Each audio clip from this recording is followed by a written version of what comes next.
The night of October 24, 1944, settled across the Philippine Sea like a shroud woven from smoke and salt spray, and in the steel corridors of the destroyer USS Johnston, boatswain's mate First Class Tommy Martinez pressed his face against the porthole and watched the horizon burn. Somewhere beyond that crimson line, Task Force 38 was withdrawing northward, their Essex Class carriers trailing smoke from their stacks as they pursued Admiral Ozawa's decoy force. Martinez had been at sea for 32 months, had witnessed the thunderous naval gunfire at Guadalcanal, had watched kamikaze tear through the radar picket destroyers off Saipan. But tonight something felt different. Tonight, the very Pacific itself seemed to hold its breath.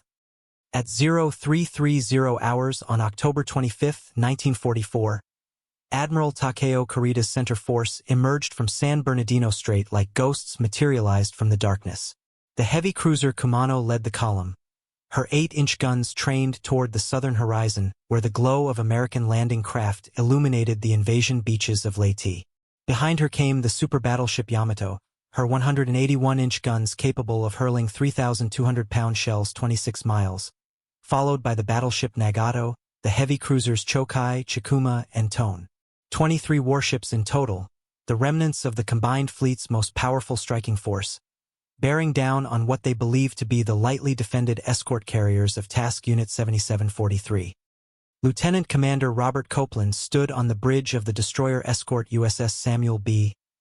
Roberts, scanning the northern horizon through his binoculars as the first pale light of dawn began to separate sea from sky. The Roberts was part of Taffy 3, Admiral Clifton Sprague's task unit consisting of 6 escort carriers, 3 destroyers, and 4 destroyer escorts. Their mission was simple: provide close air support for General MacArthur's forces ashore on Leyte. Their defensive capability against a Japanese battle fleet was virtually non-existent. The escort carriers Fanshawe Bay, St. Lo, White Plains, Kalinan Bay, Kitkun Bay, and Gamber Bay carried Grumman F-4F Wildcats and TBM Avengers designed for ground support, not ship-killing. The destroyers Johnston, Hull, and Heermann, along with the destroyer escorts Roberts, Butler, Raymond, and Dennis, mounted 5-inch guns that could barely scratch the armor of a Japanese heavy cruiser, much less penetrate the 16-inch steel belt of a battleship. At 0645 hours, lookouts aboard the escort carrier Fanshawe Bay spotted the distinctive pagoda masts of Japanese warships emerging from the gray morning haze. Admiral Sprague, a veteran of the Guadalcanal campaign and the Marshall Islands operations, immediately recognized the impossible had become reality. The center force, which intelligence reports had assured him was either destroyed or retreating westward through the Saipan Sea, was bearing down on his light forces at 24 knots. Radio operators aboard the flagship frantically transmitted contact reports to Admiral Thomas Kincaid's 7th Fleet headquarters. Enemy surface force of 4 battleships, 8 cruisers, 11 destroyers sighted 20 miles northwest of our task group, closing at high speed. The mathematical reality was starkly simple. Admiral Kurita's center force displaced 350,000 tons and mounted guns, ranging from 5-inch destroyer weapons to the massive 181-inch rifles of the Yamato. Task Unit 7743 displaced 36,000 tons and possessed no gun larger than 5 inches in diameter. The Japanese advantage in firepower was approximately 12-1. In any conventional naval engagement, Taffy 3 should have been obliterated within 30 minutes. Lieutenant Ernest Evans, commanding officer of the destroyer USS Johnston, had graduated from the United States Naval Academy in 1931 and had spent 13 years preparing for this moment. Evans, a Cherokee Indian from Oklahoma, possessed an intimate understanding of what military historians would later call the tactical doctrine of the weak against the strong. At 0657 hours, even before Admiral Sprague could issue orders for his task unit to withdraw, Evans turned the Johnston toward the advancing Japanese fleet and ordered flank speed. The destroyer's 4 Babcock and Wilcox boilers, generating 60,000 shaft horsepower, drove her twin screws to 35 knots as she charged alone toward a battle line that outweighed her 200-1. The Johnston's 5 5-inch guns, Mark 37 Fire Control Director, and 10 21-inch torpedo tubes represented the concentrated technological capability of American naval engineering in 1944. Her hull, 376 feet long and displacing 2,700 tons, had been designed to hunt submarines and escort convoys, not engage Japanese battleships in surface combat. But Lieutenant Commander Evans understood something that would not appear in any naval tactics manual. Sometimes the psychological impact of aggressive action could outweigh material disadvantage. At 0702 hours, the Johnston fired her first salvo at the heavy cruiser Kumano from a range of 18,000 yards. The 54-pound shells, traveling at 2,600 feet per second, struck the cruiser's superstructure and ignited fires that would burn for 6 hours. Admiral Kurita, observing the lone American destroyer charging his battle line, experienced the first tactical confusion that would characterize the entire engagement at Samar.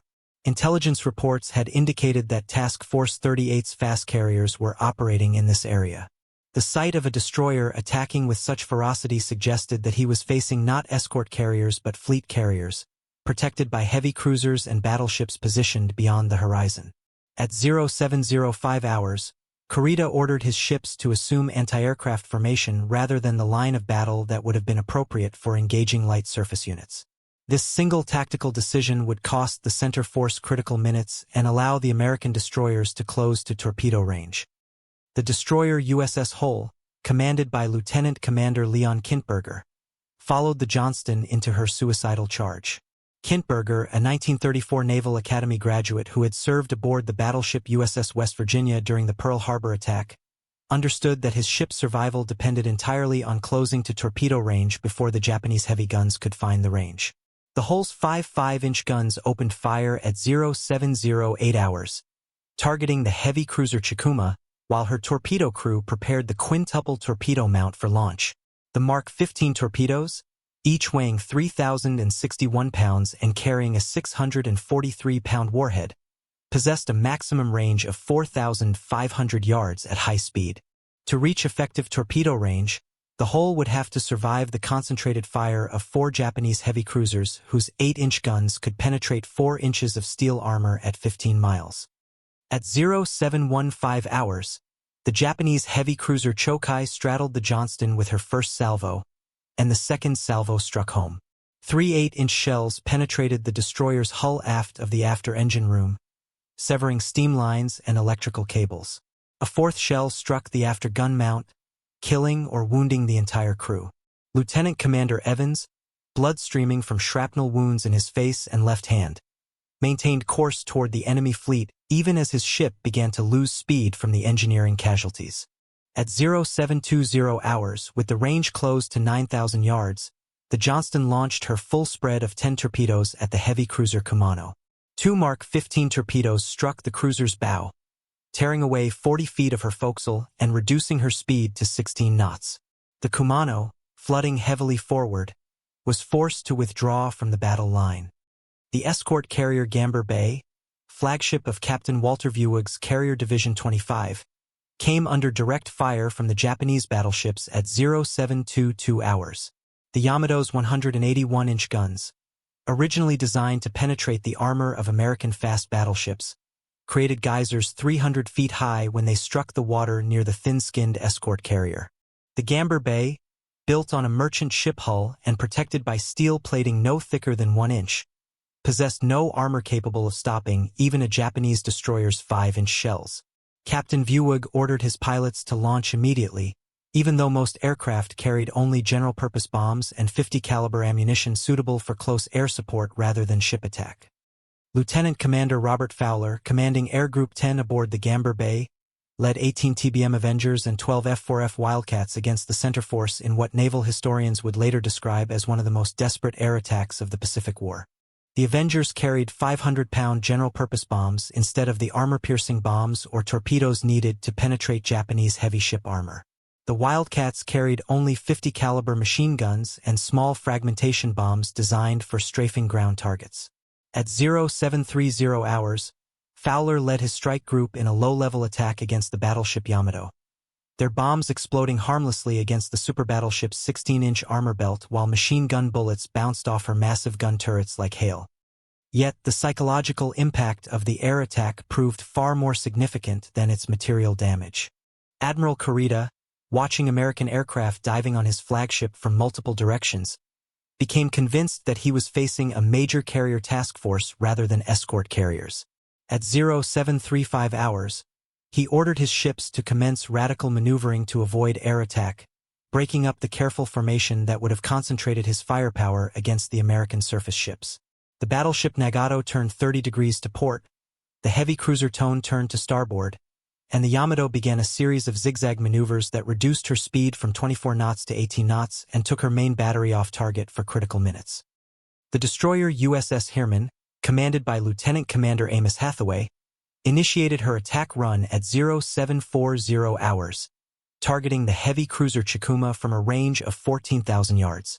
Hathaway, a veteran of the Guadalcanal night battles where American destroyers had learned to fight Japanese heavy ships in close combat, understood that his ship's only advantage lay in speed and maneuverability. The Herman's 4 5-inch guns fired continuously as she closed the range, their 54-pound shells striking the Chikuma's superstructure and starting fires in her aircraft hangar.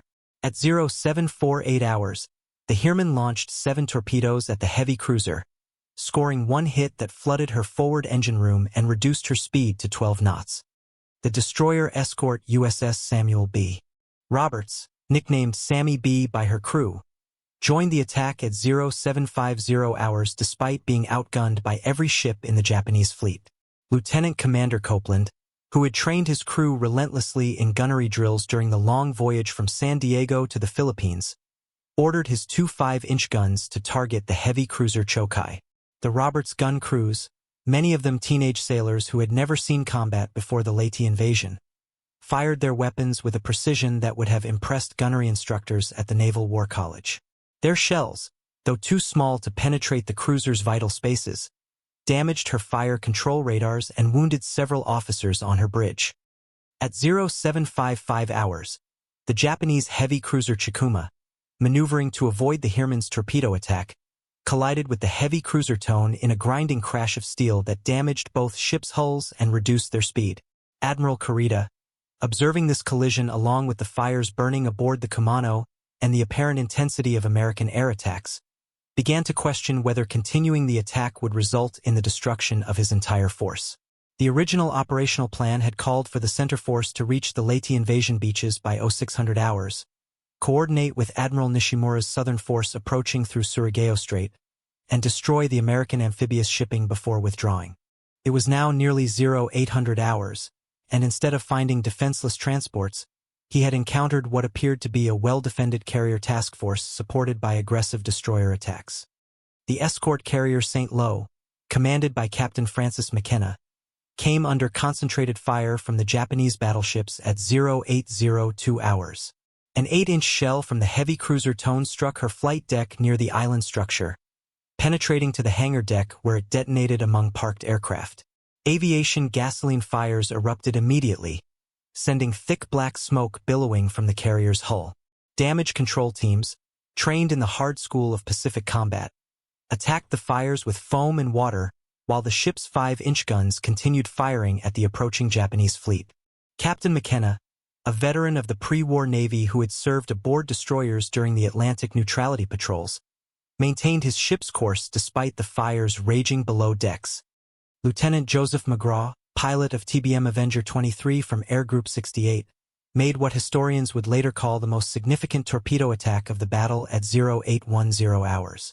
McGraw had launched from the escort carrier Kitkun Bay carrying a single Mark 13 torpedo, the only ship-killing weapon available to the American air groups.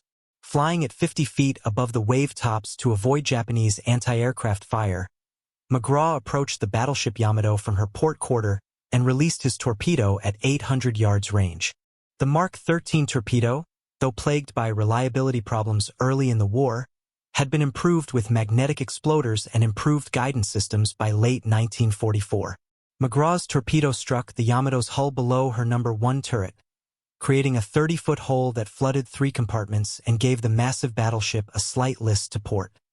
The damage to the Yamato, though not severe enough to threaten her survival, convinced Admiral Kurita that he was facing coordinated attacks by fleet carriers equipped with full loads of armor-piercing torpedoes. At 0815 hours, he signaled his fleet, "We will withdraw temporarily to assess damage and enemy strength," the center force, which 30 minutes earlier had been on the verge of breaking through to the American invasion beaches, began turning away from Taffy 3. The mathematical impossibility had occurred. 6 escort carriers and 7 escorts had driven off a fleet containing 4 battleships and 8 heavy cruisers through sheer audacity and tactical skill. The destroyer USS Johnston, her hull torn by Japanese shells and her speed reduced to 15 knots by engineering casualties, continued fighting even as she fell behind the withdrawing American formation. Lieutenant Commander Evans, his left hand nearly severed by shrapnel and his face lacerated by steel fragments, refused medical attention and remained on his bridge as Japanese destroyers closed for the kill. At 0825 hours, the Japanese destroyer Fujinami struck the Johnston with 4 5-inch shells that penetrated her forward magazines and caused secondary explosions. The American destroyer, her hull broken and flooding rapidly, began to settle by the bow.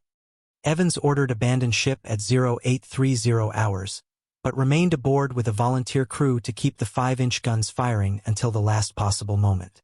The Johnston's final salvo struck the Japanese destroyer Hayashimo, causing sufficient damage to force her withdrawal from the battle. At 0845 hours, the Johnston capsized and sank in 4,200 fathoms of water, taking 186 officers and men with her. Lieutenant Commander Evans, last seen standing on his bridge as the water closed over the destroyer's superstructure, was posthumously awarded the Medal of Honor for his conspicuous gallantry and intrepidity at the risk of his life above and beyond the call of duty. The destroyer USS Hull, commanded by Lieutenant Commander Kintberger, fought her own desperate battle against overwhelming odds as the center force withdrew. Hit by more than 40 shells from Japanese heavy cruisers, the Hull's hull was riddled with holes from waterline to superstructure. Her forward engine room flooded, her after-gun mount destroyed, and her rudder jammed hard left. The destroyer continued firing her remaining weapons until her ammunition was exhausted. At 0835 hours, a direct hit from an 8-inch shell detonated the Hull's forward magazine, breaking her hull in half. The destroyer sank within minutes, carrying Lieutenant Commander Kintberger and 253 of her crew to the bottom of the Philippine Sea. The destroyer escort USS Samuel B. Roberts earned the nickname Destroyer Escort that fought like a battleship during her final moments at Samar. Hit by 3 14-inch shells from the battleship Congo at 0851 hours, the Roberts broke in half and began sinking rapidly. Her crew, displaying the damage control training that characterized American naval personnel throughout the Pacific War, fought fires and flooding until the ship's hull was completely underwater. 90 men went down with the Roberts, but 120 survivors were rescued from life rafts by American ships 3 days later. Lieutenant Commander Copeland survived and later testified that his crew fought their ship like veteran sailors, though most had never heard a gun fired in anger before that morning. The escort carrier Gambier Bay, having absorbed dozens of hits from Japanese heavy ships, finally succumbed to her wounds at 0907 hours. Captain Vuwig had kept his ship fighting for more than an hour after coming under fire, launching aircraft and maneuvering to avoid Japanese shells until her hull was so damaged that flooding could no longer be controlled. The Gambier Bay was the only American aircraft carrier sunk by enemy surface gunfire during the entire Pacific War, a testimony to both her crew's courage and the unusual circumstances of the battle off Samar.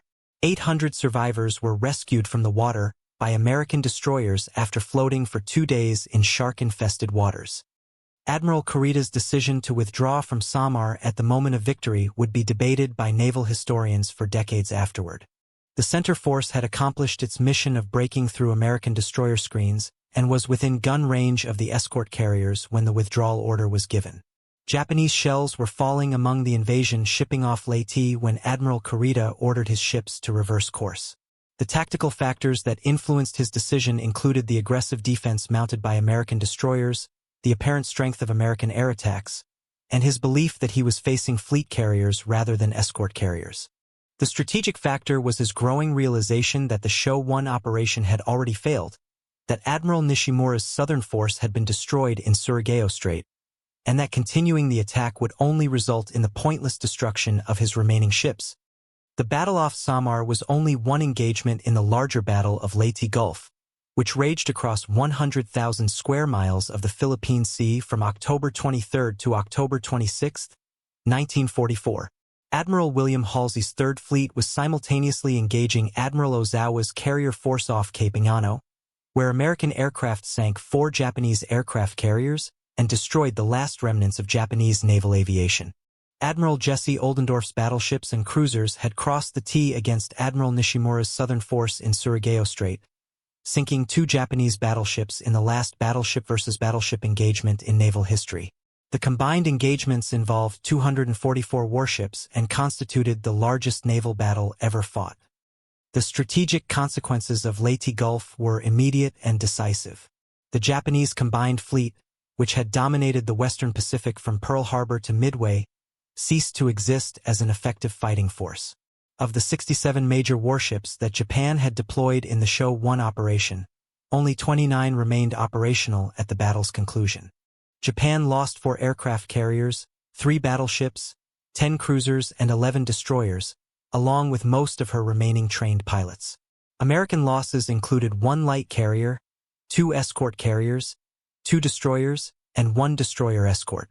The mathematical exchange ratio was approximately 10-1 in favor of American forces. For the United States Navy, Leyte Gulf validated the tactical doctrines that had been developed through 3 years of Pacific combat. American radar technology, damage control training, and coordinated air-surface tactics had proven superior to Japanese night fighting techniques and long-lance torpedoes. The performance of escort carriers in fleet engagements demonstrated the flexibility of American naval aviation, while the aggressive attacks by American destroyers showed that inferior forces could defeat superior ones through superior leadership and training. Most importantly, the battle confirmed that American industrial production had reached the point where Japan could no longer match American ship construction even if every Japanese attack succeeded perfectly. The human cost of Taffy 3's stand at Samar was measured not only in ships sunk and men killed, but in the psychological impact on survivors who had witnessed 6 escort carriers and 7 escorts drive off a Japanese battle fleet. Seaman First Class Robert Billy, who survived the sinking of the Johnston, later recalled, "We knew we were supposed to die that morning. The Japanese had us outgunned by at least 10-1, and any rational person could see that we didn't have a chance. But Lieutenant Commander Evans never hesitated. Not for a second.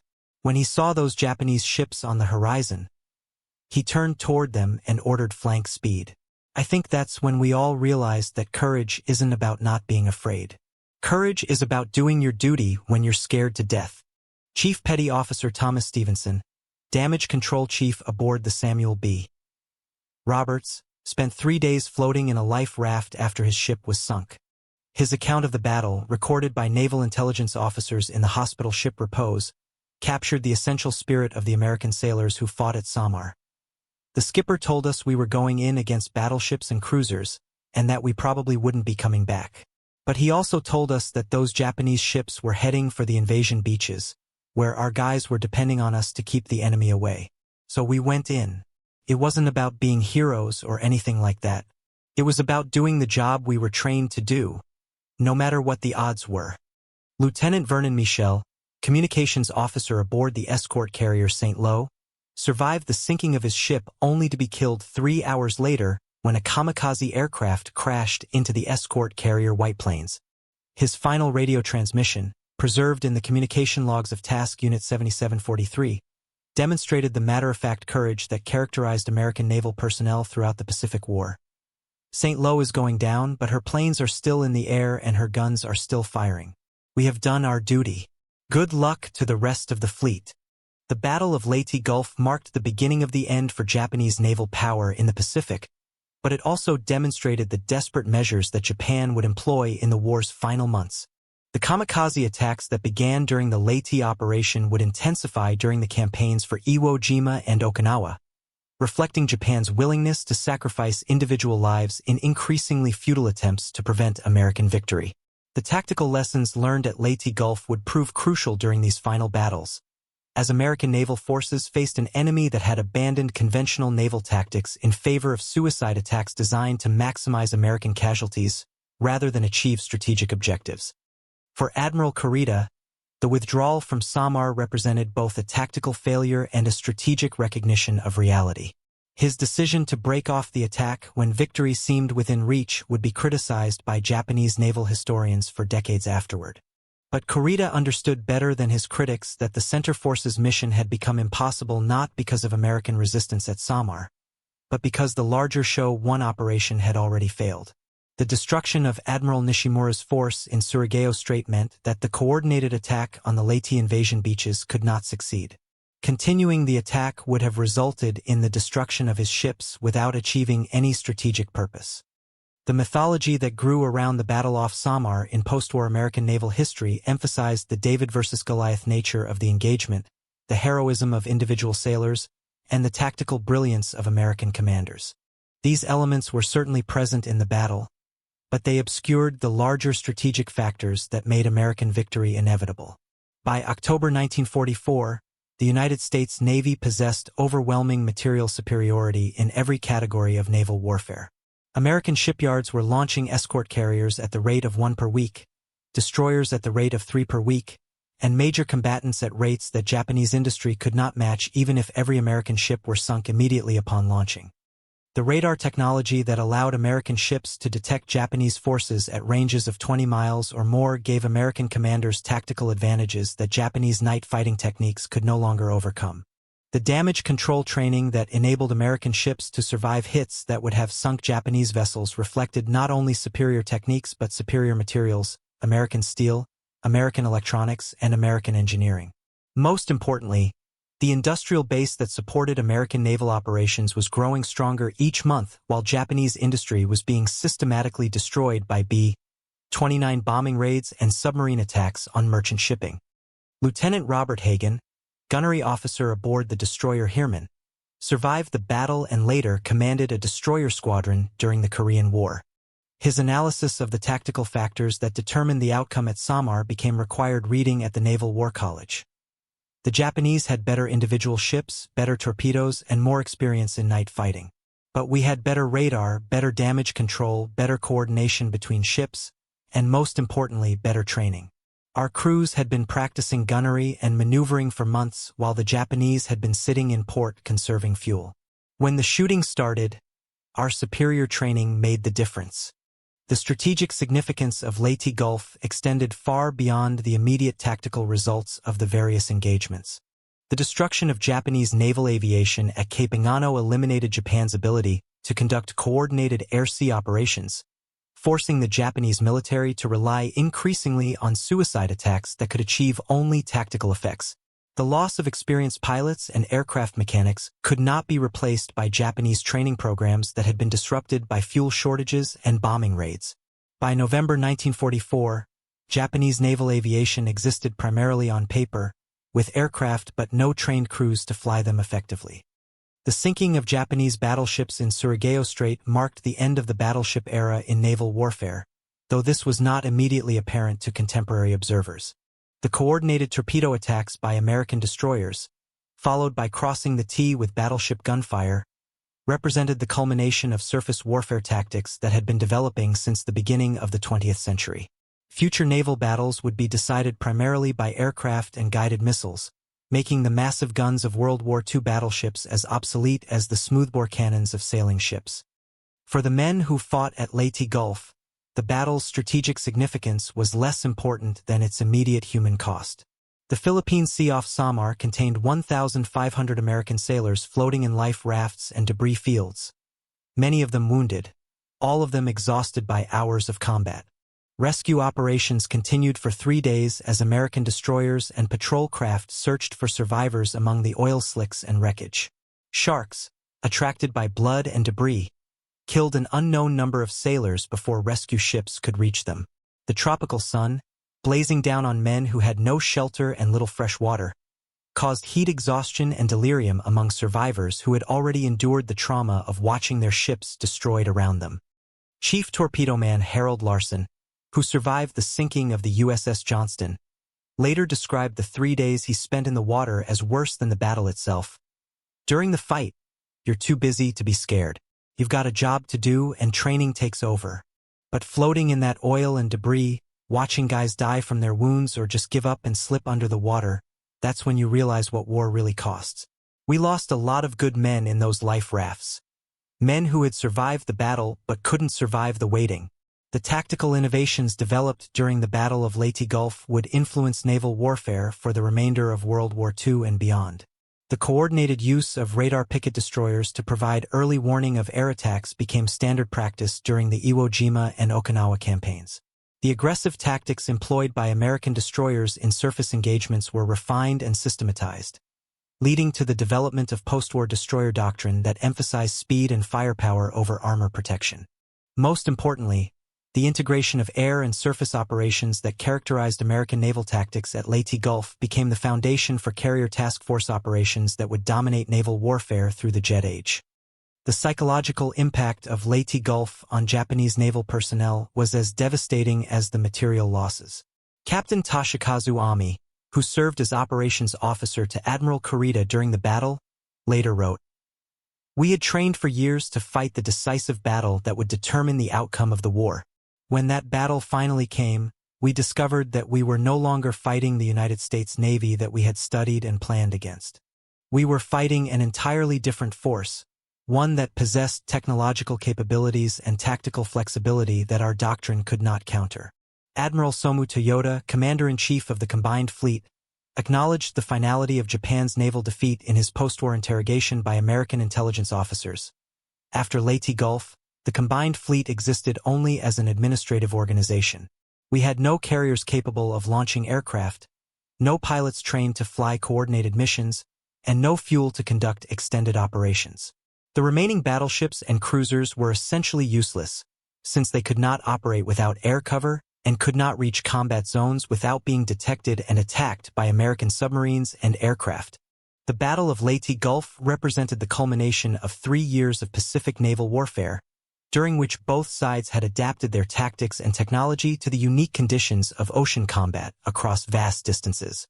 The Japanese advantages that had made their early victories possible, superior torpedoes, better night fighting techniques, and more experienced crews, had been systematically overcome by American industrial production, technological innovation, and tactical evolution.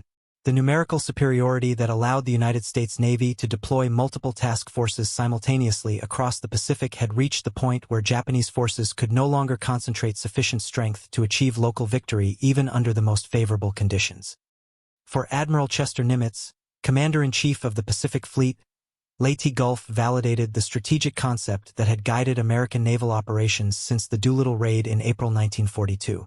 Rather than seeking a single decisive battle that would determine the war's outcome, American strategy had focused on wearing down Japanese strength through sustained operations that forced Japan to expend irreplaceable resources defending scattered island positions. By October 1944, this strategy had succeeded so completely that Japanese naval forces could no longer mount coordinated operations on the scale necessary to threaten American strategic objectives. The final assessment of the Battle of Leyte Gulf, written by the U.S. Naval War College in 1947, concluded, "The engagement demonstrated that numerical superiority, when combined with superior technology and training, could overcome any tactical advantages possessed by enemy forces. The aggressive spirit displayed by American destroyer crews, the effectiveness of American radar and communications equipment, and the flexibility of American tactical doctrine proved decisive factors in achieving victory against an enemy force that retained significant capabilities in individual ship performance and crew experience.